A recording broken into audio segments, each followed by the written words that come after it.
Faire le bien est difficile. Ce n'est pas une question morale ou légale. Il s'agit de placer le plus vulnérable devant et debout. Comme les scribes et les pharisiens de l'Évangile, nous pouvons avoir tendance à en rester à la légalité. Avait-il le droit? Jésus nous ouvre une autre voie, celle de l'amour du prochain. Que faisons-nous pour aimer notre prochain? Jésus, lui, fait le bien. Luc 6, 6, 11.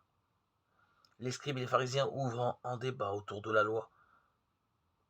Est-il permis de guérir le jour du Shabbat? Jésus a dû participer à ce type de débat en connaisseur et en interlocuteur reconnu. À son habitude, il déplace la question. Non plus est-il permis de guérir, mais est-il permis de faire du bien ou du mal, de sauver une vie ou de le perdre? Du plan légal, il passe à la question morale. Il s'agit de bien ou de mal agir. Car ce n'est pas l'action qui est en cause, mais sa finalité. Plus encore, il s'agit de faire vivre ou de laisser mourir. Telle est la seule loi qui doit guider notre action, la seule finalité qui doit l'habiter. Aider l'autre à vivre plus et mieux.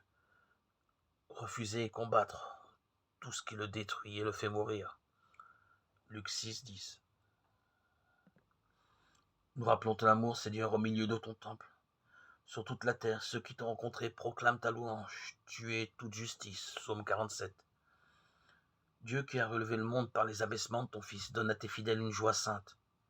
Tu les as tirés de l'esclavage du péché. Fais-leur connaître le bonheur impérissable.